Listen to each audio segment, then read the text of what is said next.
सबसे यशस्वी लोकप्रिय पंतप्रधान जी माननीय श्री नरेंद्र मोदी जी, मैं आपको अनुरोध करती हूँ कि आप अपनी तेजस्वी वाणी से हमको मार्गदर्शन करें। भारत माता की, भारत माता की, भारत माता की जय भवानी, जय भवानी।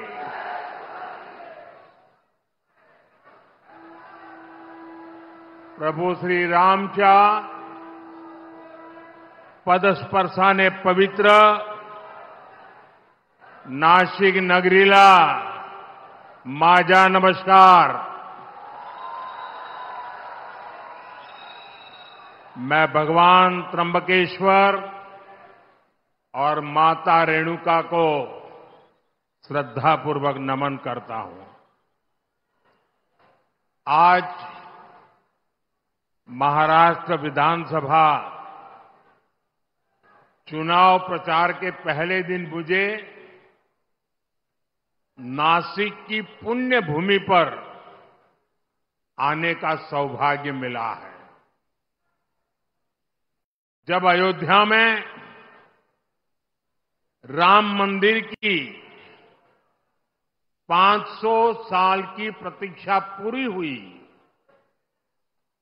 जब प्रभु श्री राम एक बार फिर वापस आए, तो अयोध्या में प्राण प्रतिष्ठा से पहले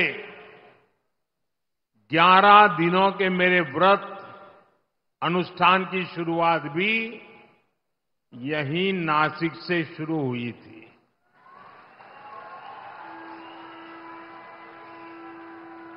मुझे कालाराम मंदिर में सफाई और सेवा का अवसर भी मिला था। आज एक बार फिर मैं विकसित महाराष्ट्र के लिए, विकसित भारत के लिए नासिक का आशीर्वाद लेने के लिए आया हूं।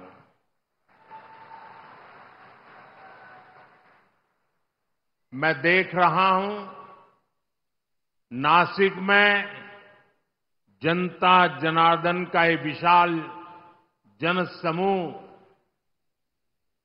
महाराष्ट्र का जन जन कह रहा है,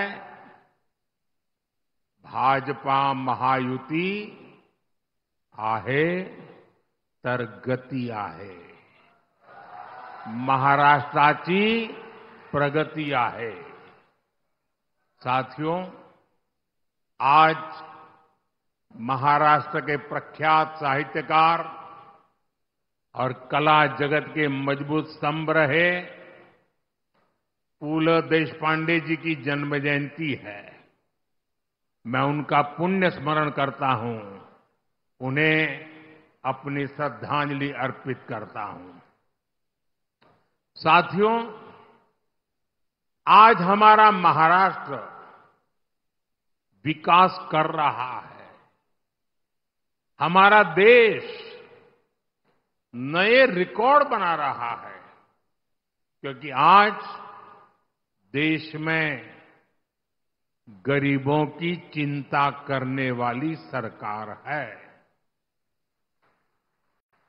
जब गरीब आगे बढ़ता है, तभी देश आगे बढ़ता है। इतने दशकों तक देश में कांग्रेस और उसके साथियों ने गरीबी हटाओ का नारा दिया, फिर भी गरीब रोटी, कपड़ा, मकान के लिए मोहताज रहा। लेकिन अब केवल 10 वर्षों के भीतर भीतर देश के 25 करोड़ लोग गरीबी से बाहर आए हैं।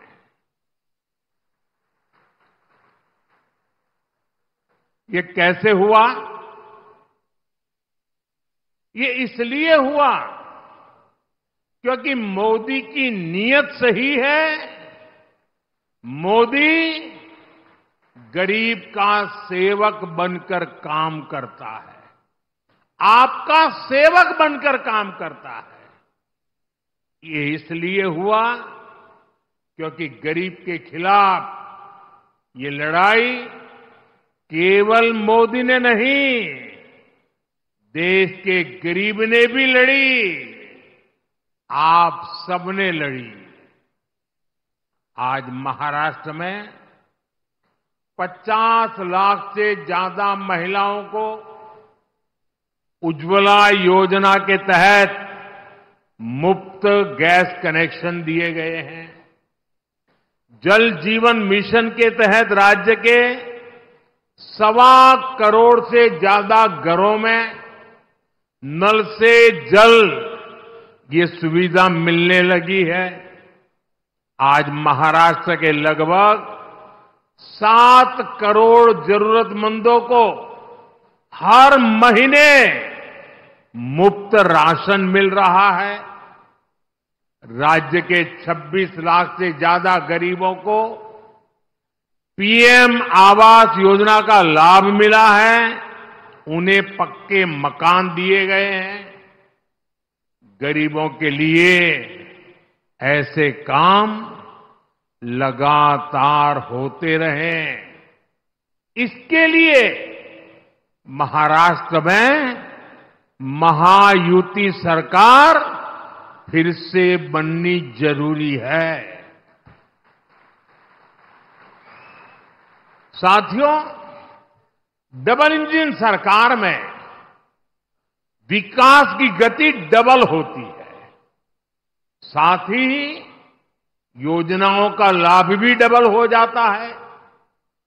महाराष्ट्र के किसान आज इसका अनुभव कर रहे हैं।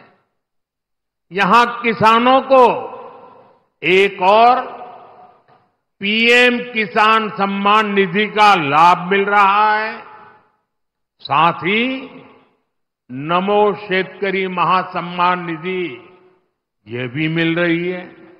यानी सालाना 12,000 रुपये की आर्थिक मदद। और मैं मेरे किसान साथियों को बताना चाहता हूं, जब महाराष्ट्र में फिर हमारी सरकार बनेगी तो ये 12,000 रुपये की मदद बढ़कर 15,000 रुपये हो जाएगी। महाराष्ट्र के लाखों किसान परिवारों को इसका बहुत बड़ा लाभ होगा। साथियों, यहां सोयाबीन, कपास, धान और दूध उत्पादकों को भी आर्थिक मदद दी गई है। पेट्रोल में इथेनॉल ब्लेंडिंग बढ़ने से गन्ना किसानों की आय में बढ़ोतरी हुई है। 10 वर्षों में करीब 80,000 करोड़ रुपए इथेनॉल की खरीद में किसानों को मिले हैं। देश का जो रुपया पेट्रोल खरीदने में विदेश चला जाता था, वो पैसा अब मेरे देश के किसानों को मिल रहा है, उनके पास जा रहा है। साथियों, मैं यहां के प्याज किसानों की भावनाएं भी समझता हूं, इसलिए प्याज के निर्यात में सहूलियत के लिए नीतियों में बदलाव किया गया है। साथियों, भारत की प्रगति के लिए महाराष्ट्र का तेजी से आगे बढ़ना बहुत जरूरी है। महाराष्ट्र आगे बढ़ेगा तभी भारत विकसित बनेगा। महाराष्ट्र किस स्पीड से आगे बढ़ सकता है, पिछले 2.5 वर्ष में महायुति सरकार ने दिखाया है। आज देश में आधुनिक इंफ्रास्ट्रक्चर के प्रोजेक्ट्स में महाराष्ट्र बहुत आगे है। यहां हाईवे और एक्सप्रेस वे बन रहे हैं। आधुनिक टेक्नोलॉजी से जुड़े क्षेत्रों में महाराष्ट्र में निवेश हो रहा है। लेकिन आप मुझे बताइए, अगर कोई सरकार ये काम रोक दे तो क्या महाराष्ट्र आगे बढ़ पाएगा? हाथ तो हिला रहे हो, मुंह से भी तो बोलो। क्या महाराष्ट्र आगे बढ़ पाएगा? महाराष्ट्र के युवाओं को क्या रोजगार के अवसर मिल पाएंगे? अगर ये काम रुके तो महाराष्ट्र काफी पीछे छूट जाएगा। कांग्रेस और उसके साथी यही चाहते हैं, उनका यही एजेंडा है। महाराष्ट्र में कोई भी बड़ा काम होता है, ये लोग उसका विरोध करने के लिए मैदान में आ जाते हैं। इन्होंने अटल सेतु का विरोध किया, इन्होंने वाटवन पोर्ट पर भी रोक लगाने की कोशिश की, इन्होंने मेट्रो परियोजनाओं को लटकाया। अघाड़ी वालों ने समृद्धि महामार्ग का काम ठप करने का प्रयास किया। पिछले 5 वर्षों में शुरुआती 2.5 साल महाअघाड़ी के महाभ्रष्टाचार और लटकाने अटकाने भटनाके के भेंट चढ़ गए हैं। इसलिए महाराष्ट्र के विकास की खातिर आपको अघाड़ी वालों को घुसने ही नहीं देना है, उनको सरकार से दूर रखना है। साथियों, महायुति सरकार के विकास के एजेंडे में नासिक का भी उतना ही महत्व मिल रहा है। आज आधुनिक इंफ्रास्ट्रक्चर नासिक की तस्वीर को बदल रहा है। आज यहां जो हाईवे बन रहे हैं, ट्रांसपोर्ट के साधन तैयार हो रहे हैं, उनका बहुत बड़ा फायदा 2026 के कुंभ में भी मिलने वाला है। नासिक का आईटी पार्क बड़ी संख्या में युवाओं के लिए रोजगार के अवसर तैयार करेगा। साथियों, आज हमारा नासिक डिफेंस सेक्टर में भारत की आत्मनिर्भरता का बहुत बड़ा केंद्र भी बन रहा है। नासिक में लड़ाकू विमान और सुरक्षा उपकरण नासिक में बनाए जा रहे हैं। आज नासिक के हर व्यक्ति को इस बात का गर्व भी है कि उनका ये नासिक, उनका ये शहर सशक्त भारत में इतनी अहम भूमिका निभा रहा है। लेकिन साथियों, दूसरी तरफ एक कांग्रेस और अघाड़ी वाले लोग भी है, ये देश को पीछे करने का, देश को कमजोर करने का कोई मौका नहीं छोड़ते। इन लोगों ने डिफेंस मैन्युफैक्चरिंग में देश को पीछे करने के लिए क्या कुछ नहीं किया। इन्होंने एचएएल को लेकर तरह तरह के झूठ फैलाए, विवाद खड़े करने की कोशिश की। इन्होंने फैक्ट्रियों के बाहर धरना प्रदर्शन करवाए, कर्मचारियों को भड़काने की कोशिश की। लेकिन आज वही एचएएल रिकॉर्ड मुनाफे वाली कंपनी बनकर उभरी है। जब नीतियां स्पष्ट होती है, नीयत साफ होती है, तो अच्छे परिणाम भी मेरे नासिक के भाई बहन देख रहे हैं। डिफेंस सेक्टर में आत्मनिर्भर भारत की ताकत बन रही है। साथियों, कांग्रेस और इसके साथियों को न बाबा साहब आंबेडकर के संविधान की परवाह है, न कोर्ट की और न ही देश की भावना की। ये सिर्फ दिखावे के लिए जेब में खाली पन्नों वाले संविधान की किताब लेकर घूमते हैं। कल आपने देखा, उनकी पोल खुल गई। जब संविधान की रक्षा की बात आती है, जब संविधान के सम्मान की बात आती है, ते उल्टा ही काम करते हैं। ये कांग्रेस वाले ऐसे हैं, 75 साल तक जम्मू कश्मीर में बाबा साहब आंबेडकर के संविधान को लागू नहीं होने दिया। 75 साल तक देश में एक संविधान नहीं था। जम्मू कश्मीर का संविधान अलग था, वो बाबा साहब आंबेडकर वाला नहीं था। और ये पाप कांग्रेस का था। कांग्रेस ने आर्टिकल 370 की ऐसी दीवार बना दी थी कि बाबा साहब आंबेडकर का संविधान वहां घुस ही नहीं सकता था।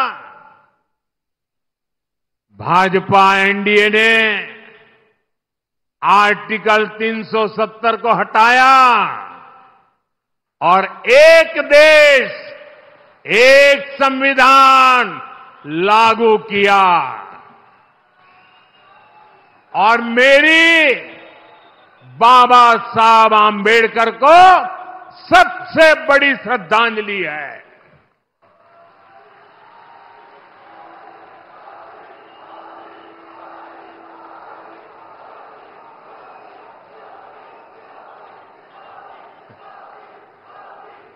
जब भारत का संविधान जम्मू कश्मीर में लागू हुआ, पूरा देश झूम उठा था, नाच उठा था।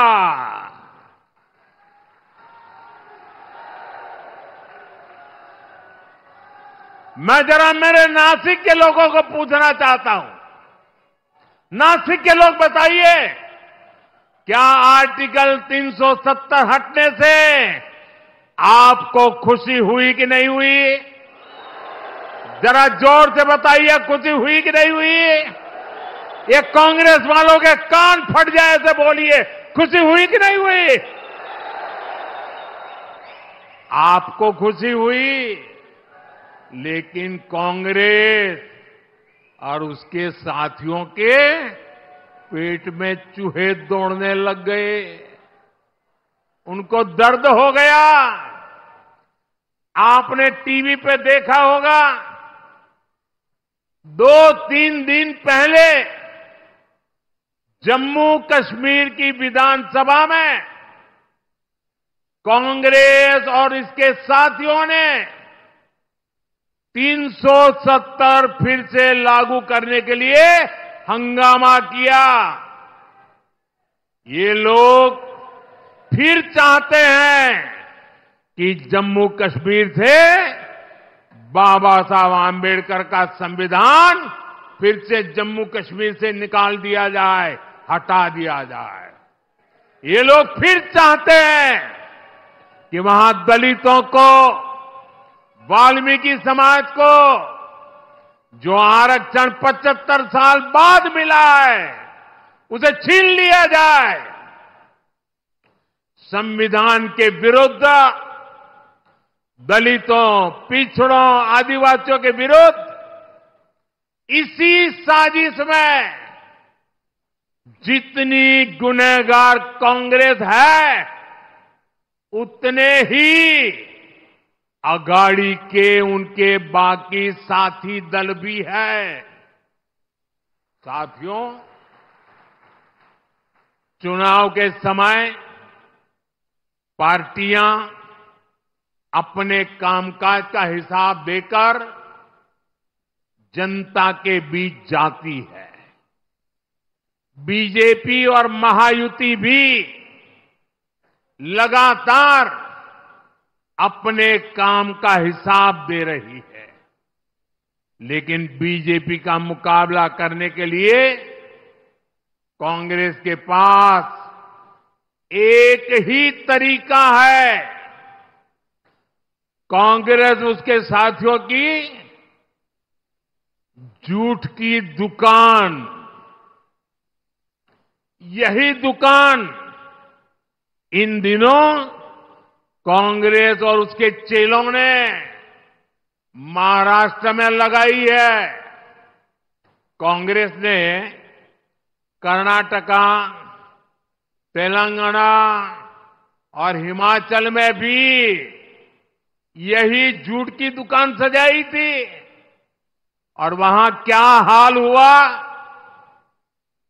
चुनाव खत्म हुए, दुकान का शटर गिर गया। वादे पूरा करना तो दूर, कांग्रेस शासित राज्यों में हाल ये है कि सरकार चलाने के पैसे इनके पास नहीं है, तनख्वाह देने के पैसे नहीं है। खर्चों के लिए और अपनी जेबें भरने के लिए जनता पर टैक्स बढ़ाया जा रहा है, जनता से वसूली हो रही है। जनता भी इनकी असलियत जान गई है। महाराष्ट्र की जनता भी देख रही है कि एक तरफ महायुति का घोषणा पत्र है, वहीं दूसरी तरफ महाअगाड़ी का घोटाला पत्र है। क्योंकि ये पक्का है, जहां कांग्रेस और उसके साथी होंगे वहां घोटाला होगा ही होगा।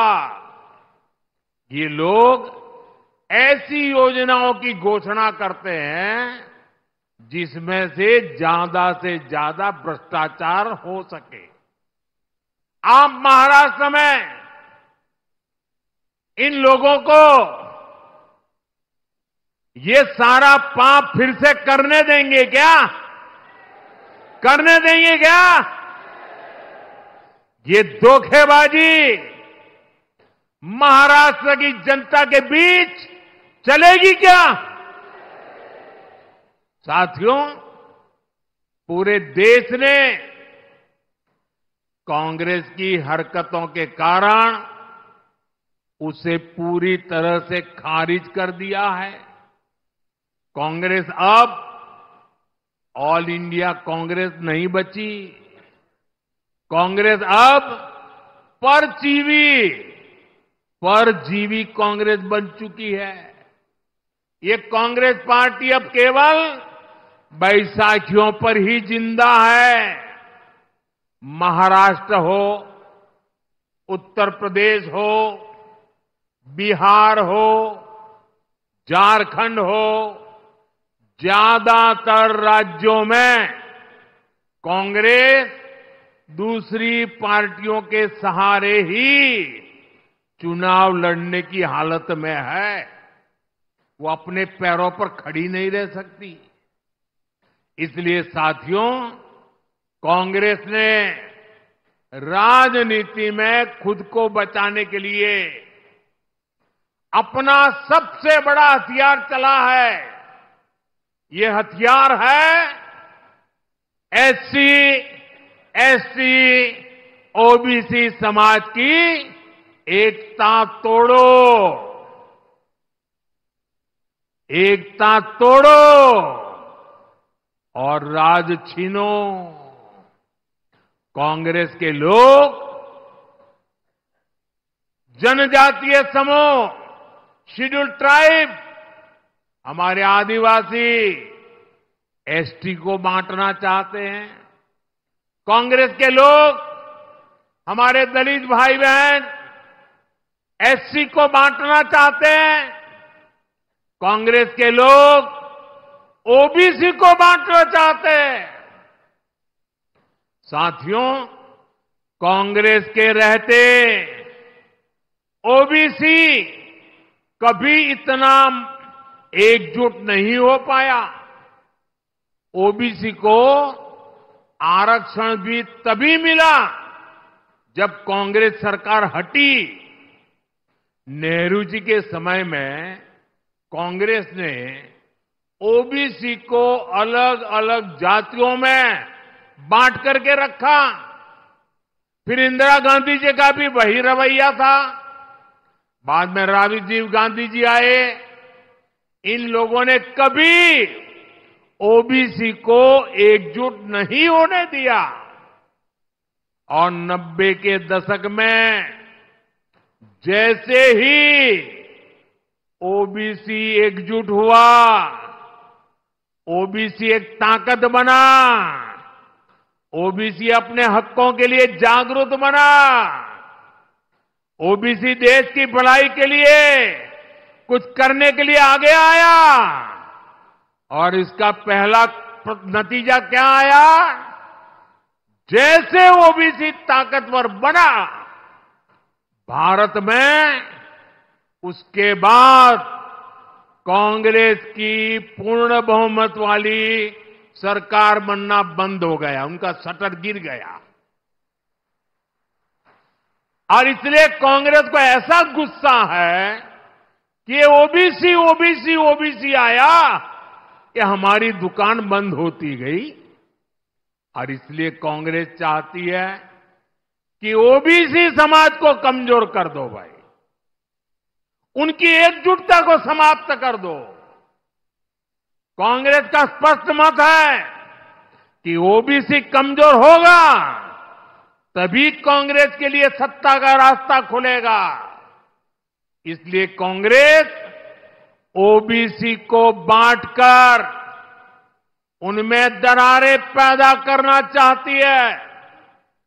यहां नासिक और इस क्षेत्र में कितनी ही ओबीसी जातियां हैं, कुणबी, माली, वाणी, गुजर, कुंभार, नावी, सुतार, सोनार, देवड़ीगा, धांगर, धनगिरी, गंवाड़ी, शेटवाल, माली, मालिस, नामदेव, आहिर, तंबोली, धावड़, जाटगर, धाकड़ बैरागी, सैगर, कितने सारे।